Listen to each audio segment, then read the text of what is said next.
오늘 우리가 함께 나눈 본문의 말씀은 선지자 호세아를 통해서 하나님께서 주시는 메시지로서 그는 주전 790년이라는 시간과 그리고 722년이라는 시간, 약 70년이라는 시간 동안의 그 이스라엘의 역사 속에 있습니다. 그리고 이 호세아라는 선지자가 본격적으로 실질적으로 사역했던 시기는 755년에서 721년입니다. 약 33년 정도가 되겠죠. 이와 같은 시대에 하나님께서 부르셔서 일을 시키신 이유가 있는데 그 상황의 그 시대의 배경을 먼저 보게 되면 이렇습니다. 북이스라엘에는 여로보암 2세라는 왕이 약 40년이라는 시간, 그리고 남쪽에는 우시아라는 왕이 약 52년이라는 시간 동안 평안 가운데에 치리하고 있습니다. 궁극적으로는 그들이 40년, 50년의 그 시간 속에서 평안 가운데에 지킬 수 있었던 건 하나님의 간섭하심과 하나님의 개입하심 때문입니다. 그러나 그 시대 상황을 우리가 살펴보아 왜 하나님께서 호세아를 통해서 말씀하시는지 우리가 먼저 배경을 보게 되면 이렇습니다. 첫째는 사회적 배경을 보게 되면 주변의 아람이라는 나라에 의해서 북이스라엘의 영토를 빼앗깁니다. 그리고 다시금 그 빼앗긴 영토를 되찾게 되죠. 아람으로부터 빼앗겼던 영토를 되찾음으로 인해서 당시 무역과 상업이 계속적으로 발달되어지게 됩니다. 그러다 보니 부라는 것이 그들 가운데 있어서 더 예전과 다르게 막강해지는 것을 보게 되죠. 그렇게 이 부라는 것이 다시 한번 회복되어짐으로 인해서 당시에 이 민족을 다스리고 있던 왕과 동시에 정치가들의 세력 권력은 점점점 막강해집니다. 그리고 상업주가 되는 그들 또한도 물질적으로 상당히 부를 축적하게 되죠. 그러나 반면에 노동자들, 그들은 그들과 달리 가난한 삶을 살아갑니다. 가난하고 또 굶주리고 또 핍박 가운데 있어서 상당히 상대적인 그런 시대 배경 가운데 있다 보니 빈부의 격차가 상당히 심해집니다. 그래서 가진 자의 그 권력을 놓지 않으려고 없는 자에게 끊임없이 핍박을 가하게 되는 사회적인 모습을 보게 되죠. 그 이후에는 아람으로부터 잃어버렸던 것을 다시 회복되어짐으로 인하여서 절대적으로 그들은 어렵게 되찾은 그 권력을 쉽게 놓치고 싶지 않았으므로 주변의 많은 민족과 나라들의 그 민족에 있는 문화들을 무분별하게 받아들이게 됩니다. 그렇게 무분별하게 받아들임으로 인해서 풍요를 위한 제사를 드리게 되고 그 풍요를 위한 제사가 대상이 하나님이 아닌 그 주변 민족과 나라들이 섬기고 있는 우상들을 대상으로 해서 풍요의 제사를 드리기 시작했다라는 겁니다. 그리고 바알이라는 풍기문란한 그러한 문화와 더불어서 우상들을 받아들임으로 인해서 그 권력가들뿐만 아니라 이제는 민족 백성들마저도 이와 같은 우상들을 끊임없이 접하고 그들과 동화되어지는 것을 시대 상황 가운데 보게 됩니다. 또한 종교적으로 보게 되면 단과 그리고 베델이라는 지역이 있습니다.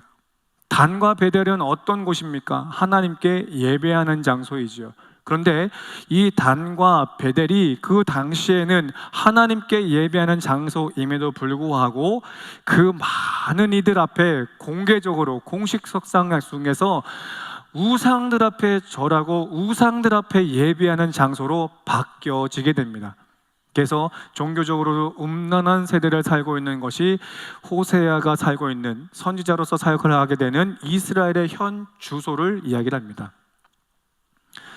권력을 통해서 그 권력을 잃지 않기 위해서 얻은 그 부를 잃지 않기 위해서 그 주변 나라에 분별되지 않는 문화들을 끊임없이 수용하게 되었다라는 것이죠.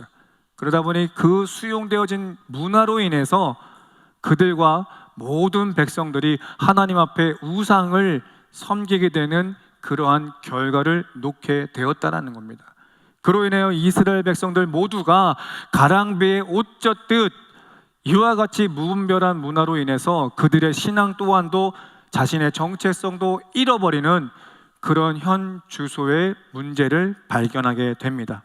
그래서 호세아 4장 6절과 7절의 말씀을 보게 되면 이 백성이 하나님을 아는 지식이 없다라는 표현과 동시에 번성할수록 내게 곧 하나님께 범죄한다라고 호세아 4장 6절과 7절은 말씀하고 있습니다. 번성할수록 부와 명예가 점점점 그들 가운데에서 성행할 때마다 하나님 앞에 범죄하고 하나님 앞에 돌이켜서 우상을 숭배하는 것들을 보고 있다라는 것입니다. 자, 그러면 이와 같은 본문의 배경의 모습이 오늘 현 시대를 살아가는 우리들에게는 이와 같은 모습이 없냐라는 것입니다. 우리나라 또한도 적은 나라이지만 작은 땅덩어리의 나라이지만 이 전 세계 가운데 있어서 부를 상당히 또 막강한 또 경쟁력을 갖추고 있지 않겠습니까? 그 경쟁력을 갖추려고 하다 보니 주변 나라의 그 문화들을 받아들일 수밖에 없게 됩니다. 그러나 이 모든 받아들여지는 문화가 무조건하고 잘못된 문화는 결코 아니죠. 그러나 앞서서 제가 말씀드렸던 것처럼 무분별한 그런 문화들이 끊임없이 들어옴으로 인해서 수용함으로 인해서 우리도 모르게 가랑비에 옷 젖듯 우리의 모든 삶에 그 모든 것들이 젖어 있다라는 것입니다. 이를테면 퀴어 축제라는 것, 할로윈 축제라는 것 보십시오. 조선시대 또한도 마찬가지로 이와 같이 동성연애는 있었습니다. 그러나 그 당시에는 그 동성연애라는 것은 도덕적으로 윤리적으로 창피한 일이기에 몰래 범행을 했죠. 결코 죄입니다. 그러나 지금 시대를 보십시오. 아예 드러내놓고 축제마저도 하고 있는 현 시대를 보고 있지 않겠습니까? 한 지역에서만 일어났던 것이 이제는 전국적으로 이와 같이 동성연애를 지지하고 그것이 하나의 문화가 되어서 많은 사람들로 하여금 혼란을 두고 있는 시대를 살고 있죠. 그런데 이것이 우리 믿는 자들 안에서 또한도 동화되어짐으로 인하여서 신앙이 흔들려지는 그런 오늘의 문제점을 발견하게 됩니다. 그뿐 아니라 할로윈이라는 축제를 보십시오. 할로윈 축제의 기원을 보게 되면 우상 문화입니다. 귀신들한테 절하는 부분입니다. 귀신들을 보면서 축제하는 난립, 그런 문화가 이제는 한때에 정착되어져서 우리 젊은 세대가 또 그 젊은 세대를 조금 뛰어넘는 중년의 세대 또한도 이거를 어렵지 않게 받아들이고 있는 것이 현실적인 문제라는 겁니다. 그런데 이것이 사회의 어떤 문화의 문제라고만 보는 게 아니라 이와 같은 문제들이 점점점 어디로 들어와요? 교회로 들어온다는 겁니다. 그래서 할로윈 축제하는 10월 마지막 주일에 주일학교 학생들에게 이것을 조금 더 변형된 주제로 가르치고 있고 하나의 문화로 교회로 정착시키고 있는 것이 현 시대의 교회의 문제점으로 발견되어지고 있다는 것이죠. 결코 이것의 기원은 우상의 숭배로서 시작되어진다는 건 우리는 잊지 않았으면 좋겠습니다. 이것이 결코 성경에서는 반하는 부분이다라는 걸 잊지 않았으면 좋겠습니다. 그런데 이것이 한 해, 두 해, 5년, 10년 이렇게 오랜 기간 동안 끊임없이 이야기하고 이슈화 되다 보니 우리 크리스천들 또한도 가랑비에 옷 젖듯이 이와 무분별한 이 문화가 끊임없이 우리 가운데에서도 들어와서 우리의 마음 한편에도 수용되어지는, 그래서 타협되어지는 그런 모습들이 현 시대 주소 가운데 드러나고 있다는 거죠. 여러분, 요즘에 대학 문화를 보게 되면 신입생들이 들어오면 신입생들 축하하는 그런 파티가 있다고 그래요. 그런데 아예 드러내놓고 신입생들을 중심으로 마약 파티를 한다고 합니다. 이게 말이나 되는 그런 이야기냐라는 거죠. 그런데 그것이 아예 이제 이 대학 문화에, 새내기 문화에 정착되어져 가고 있다는 거예요. 오래전 우리는 마약이라는 것, 그와 같은 것들은 결코 위험하고 있어서는 안 되는 것이다, 그래서 완전히 반대한다라고 이야기했으나 지금 보십시오. 대학생 새내기들 가운데 있어서 아예 새로운 문화로 정착하고 있다는 거예요. 조금만 손을 대면 이거는 인생을 망하는 길까지 갈 수밖에 없는 거죠. 이처럼 현 시대 가운데 있어서도 무분별하게 이 외국 문화를 들임으로 인해서 부를 축적하는 사람들에게는 좋은 현상일 수 있지 모르겠으나 도덕적으로나 윤리적으로나 절대적으로 정당치 않은 것들과 동시에 신앙을 지키겠다고 하는 우리들에게는 점점점 우리의 신앙을 지키기에 힘든 현 시대의 주소를 보게 된다는 것이죠. 그렇다고 한다면 호세아 4장 6절과 7절의 이 말씀은 호세아가 기록되어진 이스라엘 백성들에게만 제한된 것이 아니라 오늘 우리들에게도 또한 동일한 말씀으로 하나님은 메시지로 주시고 있다라는 겁니다. 그러니 우리가 이와 같은 시대 가운데 있어서 반드시 깨어 있어서 하나님 말씀에 있어 그 말씀에 따르고 순종할 수 있는 여러분 되시기를 간곡히 소망합니다. 우리가 이와 같이 모든 새로운 문화에 무조건적으로 배척하자라는 건 결코 아닙니다. 새로운 문화가 들어옴으로 인해서 발전되어진 것 참 많습니다. 우리네 삶에 있어서 유익되는 것도 참 많습니다만 반면에 무분별한 것들에 대해서 도덕적으로 윤리적으로 무너지는 것들, 그 기준을 넘어뜨리는 것들이 너무나 많아요. 이와 같은 것들 우리가 반드시 성경의 근거에서 분별할 수 있는 영적인 눈을 깰 수 있는 우리 귀한 화강의 성도 될 수 있기를 다시 한번 예수 그리스도의 이름으로 권면합니다. 이와 같은 상황 가운데 있어서 이제 본문 우리가 함께 나눈 이전의 말씀을 보게 되면 이렇게 말씀하십니다. 너희 어머니와 논쟁하라. 그는 내 아내가 아니요 나는 그의 남편이 아니라 그가 그의 얼굴에서 음란을 제하여 하고 그 유방 사이에 음행을 제하게 하라라고 말씀하십니다. 이 시대에 하나님께서 이와 같이 점점점 악해져가는 세대 가운데 있어서 하나님은 당대 의인인 호세아라는 선지자와 더불어서 음녀 고멜을 결혼하게 하시죠. 그 모습이 단순하게 한 가정의 모습이 아니라 이스라엘의 현 주소임을 말합니다.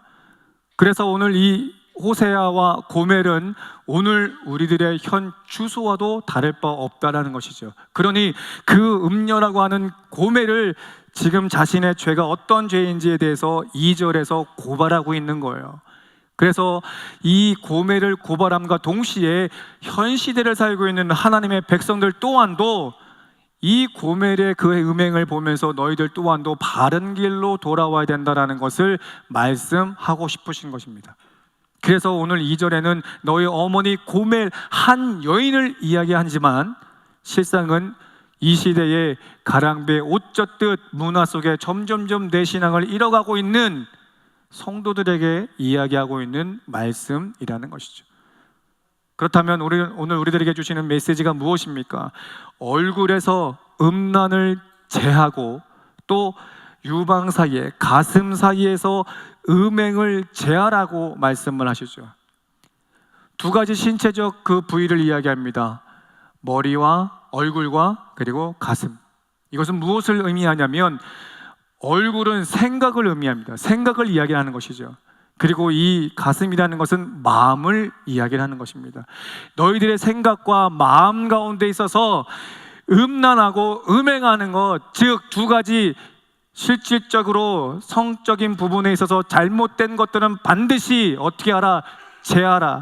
제하고 제해야 된다는 것을 말씀하시며, 두 번째 영적으로 이야기하는 것은 너희의 생각과 마음속으로 짓는 우상들의 죄를 반드시 제하고 제하라라는 것을 말씀하고 있는 것이죠. 이스라엘 백성들 가운데 있어서 음란한 것, 그렇게 우상은 어떤 것을 이야기하겠습니까? 주변 민족들이 섬기고 있는 바알과 같은 것, 아세라 목상 같은 것, 이런 성신을 섬기고 있는 눈에 보이는 우상들을 이야기를 하겠죠. 그러나 현 시대에 우리들에게 우상은 무엇입니까? 분명 우리가 잘 알고 있는 것처럼 바알과 아세라 목상과 또 1월 성신과 같은 눈에 보이는 것들, 우리가 쉽게 판단할 수 있는 우상과 함께 이 시대에 우리가 우상이라고 할 수 있는 건 보이지 않는 것들에 대해서 이야기를 하죠. 어제 우리 아빠 영성학교 3기 집사님들과 함께 이야기를 나눴습니다. 그래서 그분들에게서 당신들에게서 우상은 무엇이냐라고 질문을 던졌을 때 그분들 중에 한 가지를 이야기를 합니다. 그분들이 이야기하는 것 중에 하나는 하나님보다도 앞선 것이라 할 수 있겠습니다라고 말씀하시며 이야기해 주신 것은 요즘에 모든 세대가 손에 다 쥐고 있는 핸드폰이 우상이 될 수 있겠습니다라는 이야기를 해요. 눈을 떠서 아침에 일어나서 핸드폰을 찾습니다. 눈을 감기 전, 주무시기 전까지 핸드폰을 손에 쥐고 있습니다. 이것은 어린 아이로부터 어른에게까지 아니라 할 수 없는 현 시대를 살고 있죠. 분명히 하나님께서는 새벽을 깨고 기도하기를 원하십니다. 그리고 자기 전에 이 하루 한날을 묵상하며 하나님께서 허락하신 것을 우리가 다 했는지에 대해서 점검하기를 원하시는 게 여러분의 하나님이십니다. 그런데 이와 같은 삶에 있어서 우리 어린 아이로부터 어른까지 손에서 절대적으로 놓지 않는 이 휴대폰, 이것이 그들이 이야기한 것처럼 현 시대에 보이지 않는 우상이다라는 것, 하나님보다도 앞서는 우상이다라는 것을 이야기하고 있다는 거죠. 휴대전화, 우리가 긴급할 때 사용할 때 너무나 좋습니다. 좋은 정보를 얻는 거 참 좋습니다. 많은 문화들이 들어와서 그 모든 것들이 다 잘못됐다는 것이 아니라 그 문화들을 통해서 우리에게 유익 주는 것도 있습니다. 이처럼 휴대전화를 통해서 우리들에게 새로운 정보를 얻는 유익된 것도 있습니다만, 반면에 분별되지 않는 문화를 우리가 접함으로 인해서 내 신앙이 좀먹고 있다고 이야기했습니다. 마찬가지로 휴대전화를 통해서 좋은 정보도 얻는 것도 있지만, 반면에 무분별한 영상과 무분별한 게임을 통해서 내 영혼이 점점점 악해져만 가고 좀먹고 있다는 거예요. 여러분, 한두 번쯤은 아마 휴대전화로 게임 해보셨을 겁니다. 파괴하고 망하게 하고 거기에 내 물질 쏟고 시간 쏟고 마음도 빼앗기는 것 보지 않습니까? 게임에 중독되어서 어찌할 수 없는 상황까지 가는 그런 이슈들을 많이 보지 않습니까? 그러니 휴대전화 또한도 하나님보다도 앞선다면 결국 이 휴대전화 또한도 우상이 될 수 있다는 것 우리는 기억하셔야 될 줄로 믿습니다. 제가 가끔씩 우리 주의 종들 보면 손에서 휴대전화를 놓지 못해요. 목사들도 그래요. 물론 긴급하게 전화할 수 있고 메시지를 주고받아야 되니까 그런 것 같습니다만, 그 외의 것들로 인해서 사용하지 않습니다만, 이렇게 무분별한 그 사용으로 인해서 나도 모르게 내 신앙에 좀먹고 있다는 걸 결코 잊지 않으셨으면 좋겠습니다. 오늘 이 호세아 시대의 이스라엘 백성들과 현 시대의 우리 또한도 무분별한 이 문화로 인해서 우리의 신앙이 점점 하나님과 멀어지고 있는 것 우리가 꼭 기억하셨으면 좋겠습니다. 그로 인하여 호세아 4장 6절에 7절에 말씀하신 것처럼 번성할수록, 누가요? 하나님의 백성, 하나님의 선민이라고 하나님의 성도들이 번성할수록 하나님 앞에 범죄한다라고 이야기를 하죠. 그러니 이와 같은 것들로 무엇하라 말씀하세요? 제하고 제해야 된다. 이 말씀의 원어적인 의미를 보게 되면 도려내어서 없애야 된다는 것을 이야기를 하죠. 그래서 한층 더 나아가서 이 부분은 하나님 앞에 회개해야 됨을 말씀하고 있다는 거예요. 복음적으로 이 말씀 우리들에게 어떻게 적용해 볼 수 있겠습니까? 누가복음 24장 44절에 말씀하신 것처럼 모세의 율법과 선지자의 글과 시편에 누구를 가리켜 기록했다라고 말씀합니까? 예수 그리스도를 가리켜서 기록했다라고 말씀을 하시죠. 그렇다고 한다면 예수 그리스도께서 이 땅에 오셔서 주시는 메시지가 무엇입니까? 마태복음 1장 21절에 말씀하신 것처럼 하나님의 백성들로 본인들의 죄로부터 구원케 하시는 하나님의 메시지를 전달하고 있는 것 아니겠습니까? 예수께서 왜 십자가에 죽으셨고 3일 만에 왜 부활하셨고 다시금 승천하며 오시겠다고 하십니까? 하나님의 백성들을 그들의 죄로부터 구원케 하시기 위한 하나님의 목적이 있다라는 것입니다.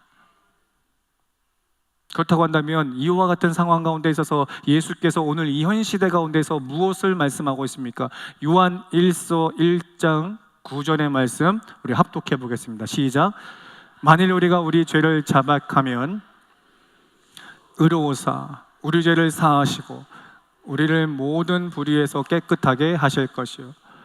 요한일서 1장 9절에 예수님 또한도 우리들에게 뭐라고 말씀하세요? 만일 우리가 우리 죄를 자백하면, 회개하면, 제하고 죄하면 그는 미쁘고시고 의로우사 죄를 사하시겠다, 용서하시겠다라고 말씀을 하고 있습니다. 그러므로 오늘 2절에 함께 나눈 이 말씀은 지금 이스라엘 백성들이 그 죄 가운데 있다 할지라도 너희들 가운데 있어서 반드시 그와 같이 음란한 것들, 즉 영육 간에 죄 짓는 것들, 하나님보다도 더 우선순위하는 것들로부터 회개하고 돌아서면 하나님께서 사하시겠다는 것을 말씀을 하고 있습니다. 오늘 현 시대를 살고 있으면서 우리 또한도 이와 같은 모습이 없는지 반드시 점검하고 하나님 앞에서 하나님으로부터 돌이켜 온전히 하나님께 설 수 있는 우리 귀한 성도 되기를 다시 한번 예수 그리스도의 이름으로 축복합니다. 그런데 오늘 이제 본문의 말씀을 보게 되면 이렇게 제하고 제하라 말씀하시면서 제하지 않게 되는 경우와 제함으로 인한 경우를 두 가지를 우리들에게 소개를 합니다. 3절과 4절의 말씀을 보게 되면 이렇게 말씀합니다. 제하게 하라 라고 말씀하시면서 이어서 그렇지 아니하면, 제하지 아니하면 이라는 이야기죠. 회개하지 아니하면 내가 그를 벌거벗겨서 그 나던 날과 같게 할 것이요 그로 광야같이 되게 하며 마른 땅같이 되게 하며 목말라 죽게 할 것이다 라고 이야기를 해요. 이 3절에서는 당대의 신앙자를 이야기하는 것 같습니다. 그러나 4절에 이어서 뭐라고 말씀합니까? 내가 그의 자녀들, 우리 다음 세대들까지도 말씀하십니다. 그러면서 자녀를 긍휼히 여기지 아니하리니 이는 그들이 음란한 자식들입니다 라고 이야기를 하죠. 우상을 범하는 자들의 자식들이다라는 것을 이야기하는 거예요. 죄 가운데 있는 자식들이다라는 것을 이야기를 해요.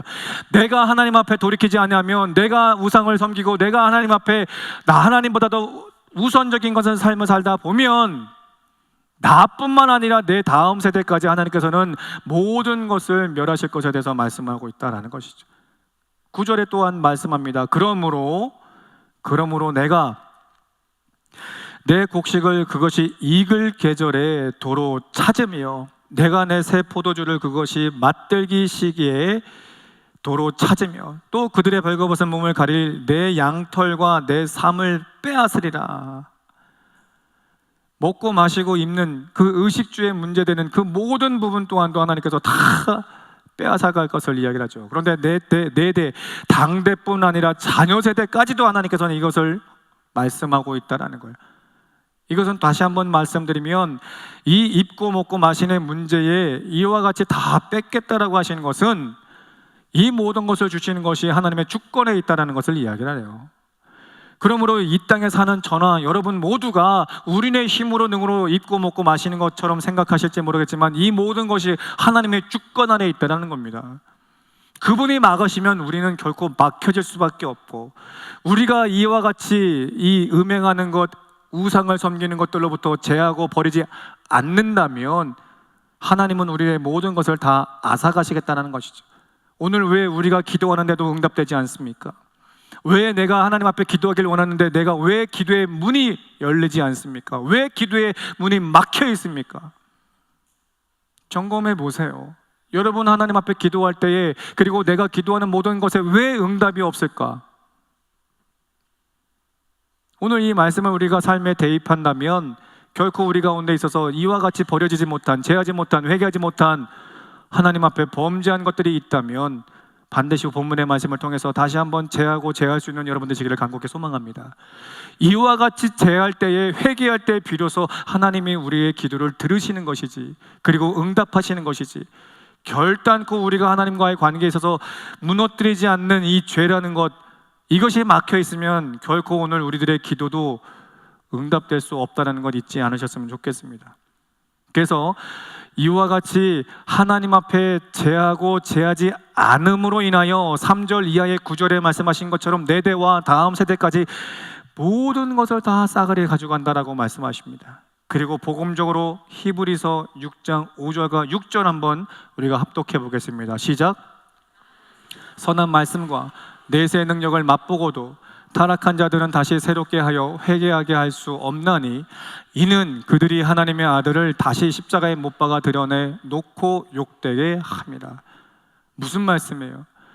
예수 그리스도를 내가 믿고 그 말씀에 따라 살겠노라고 하는 하나님의 성도들이, 성령에 의한 삶을 살겠노라고 경험했던 모든 사람들이 이처럼 회개하고 돌아서지 않는다면 히브리서 저자는 하나님께서 말씀하십니다. 회개할 기회조차 주지 않겠다라는 거예요. 얼마나 무서운 말씀입니까? 왜 회개할 수 있는 기회조차 안 주겠다라고 말씀하세요? 그들의 삶을 통해서 예수 그리스도의 이름이 망령되이 일컬었기 때문이다라는 거예요. 망령되이 일컫지 말아라, 계명 가운데 세 번째 계명 아니겠습니까? 이것을 우리가 범함으로 인해서 회개할 기회조차 주지 않겠다고 히브리서는 말씀하고 있는 거예요. 그러니 오늘 이 2절의 말씀처럼 다시 한번 우리네 신앙을 돌이켜보며 점검하고 하나님 앞에 돌아설 수 있는, 회개할 수 있는 우리 귀한 성도 되기를 예수 그리스도의 이름으로 축복합니다. 그러나 2절에 말씀하신 것처럼 이렇게 하나님 앞에 회개하고 돌아선 자들에게 주시는 하나님의 축복이 있습니다. 14절의 말씀을 보게 되면 이렇게 말씀하십니다. 그러므로 보라, 내가 그를 타일러 거친 들로 데리고 가서 말로 위로하고 라고 하죠. 첫 번째 우리에게 주시는 그 회복의 첫 번째 메시지는 영적인 회복에 대해서 말씀을 하고 있습니다. 지금 여러분이 보시기에 제 앞에 강단이 있습니다. 이 강단 작은 것으로 막혀 있습니다. 그래서 여러분들이 저를 보시기에는 상반신밖에 볼 수가 없죠. 갑갑합니다. 또 우리가 문이 닫혀 있습니다. 쉽게 나갈 수 없는 상황입니다. 그런데 하나님 앞에 회개하고 돌이켜 서면 이 작은 강단에 막혀 있는 것, 그리고 저 문이 닫혀서 막혀 있는 그 모든 것을 하나님께서 제하여 버리시고 문을 활짝 열어주셔서 새로운 것을 우리에게 부어주시겠다는 것을 말씀하십니다. 회개할 때에 하나님은 새로운 영을 우리에게 부어주시겠다는 것이죠. 그래서 사도행전 2장 38절에 뭐라고 말씀합니까? 하나님 앞에 회개하고 죄사함을 받은 자에게는 성령 세례, 성령의 충만함을 우리에게 주시겠다고 약속하지 않겠습니까? 언제든지 우리가 늘 하나님 앞에 회개하고 돌아서면 하나님은 우리에게 날마다 새로운 영, 성령의 기름 부으심이 우리 가운데 임하실 줄로 믿습니다. 두 번째 우리가 제하고 제할 때 주시는 축복은 15절의 말씀을 보게 되면 이렇게 말씀합니다.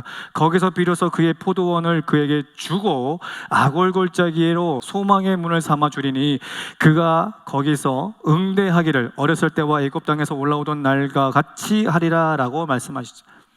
모든 물건에 대한 축복을 다시 한번 회복 주시겠다라고 말씀하시는 거예요. 입고 먹고 마시는 것, 그 모든 것이 누구의 주권? 하나님의 주권에 있다라는 거예요. 그러니 회개하는 자에게 반드시 이와 같이 의식주의 문제를 회복 주시겠다, 즉 물건의 회복의 축복을 약속하고 있다는 겁니다. 여러분, 우리가 언제든지 하나님보다도 우선시했던 것을 점검하고 체크해서 하나님께로 돌아올 때에 반드시 하나님은 우리에게 영적 회복과 물건의 회복을 주시는 줄 믿습니다. 마지막 23절의 말씀을 보게 되면 이렇게 말씀합니다. 내가 나를 위하여 그를 이 땅에 심고 긍휼히 여김을 받지 못하였던 자를 긍휼히 여기며 내 백성 아니었던 자에게 향하여 이르기를 너는 내 백성이라 하리라 라고 말씀하세요. 그렇게 하나님께 부르심을 받은 우리들에게 그들은 이르기를 주는 내 하나님이시라 라고 고백한다. 23절은 이야기합니다. 마지막 하나님 앞에 회개하고 돌아서는 자에게 주시는 축복은 하나님과의 관계의 회복을 이야기하는 것이죠. 하나님과의 관계가 회복되면 수평적으로 인간과의 관계 또한도 반드시 회복됩니다. 그러므로 사랑하는 성도 여러분, 오늘 이스라엘 백성들에게 주시는 이 말씀, 무분별한 이 문화로 인해서 우리의 모든 삶에 죄가 들어와 우리의 신앙을 좀먹고 있어 하나님과 등지는 삶을 살았다면 이제는 본문에서 말씀하신 것처럼 이 모든 것, 우리의 생각과 마음으로 짓는 죄들 하나님 앞에 제하여, 즉 회개하여 하나님께로 돌이킬 수 있는 여러분 되시기를 간곡히 소망합니다. 이와 같이 하나님께 회개하고 돌아설 때에 반드시 그 하나님은 영적으로 여러분에게 회복 주심과 동시에 물건의 회복의 축복을 주심과 동시에 하나님과의 관계로 회복 주시는 하나님의 축복이 여러분 가운데 임하실 줄로 믿습니다. 그러므로 마지막 호세아 6장 1절은 이렇게 말씀합니다. 합독합니다. 시작. 여호와께로 돌아가자. 여호와께서 우리를 찢으셨으나 도로 낳게 하실 것이요 우리를 치셨으나 싸매어 주실 것입니다. 우리를 찢고 우리를 치셨으나 우리를 찢고 치실 때가 언제예요? 하나님보다도 우리가 앞선 것들을 하게 될 때, 우상을 섬길 때 반드시 하나님은 우리를 찢고 치십니다. 왜요? 우리를 사랑하고 사랑하기에, 돌아오고 돌아오길 원하시기에. 그러나 오늘 말씀처럼 우리가 다시 한번 우리의 생각과 마음으로 짓는 모든 것들로부터 하나님께 돌아설 때에, 제하고 제하여 회개하고 돌아설 때에 하나님은 반드시 우리에게 낫게 하실 것이다 라고 말씀을 합니다. 그 낫게 하실 것의 첫 번째 영적 회복과 물건의 회복과 관계의 회복을 우리에게 약속하시는 줄 믿으셨으면 좋겠습니다. 사랑하는 성도 여러분, 현 시대가 이스라엘의 시대와 다를 바 없는 시대, 점점점 모든 것이 악해져만 가는 세대예요. 그러니 이 악한 세대 가운데 있어서 말씀 중심에 깨어 있어서 그 말씀에 행할 수 있는 우리 귀한 성도 되기를 원하고, 그 깨어 있을 때에 비로소 하나님께서 응답하시는, 또 약속하시는 축복을 누리는 우리 귀한 화강의 성도 될 수 있기를 예수 그리스도의 이름으로 축복합니다.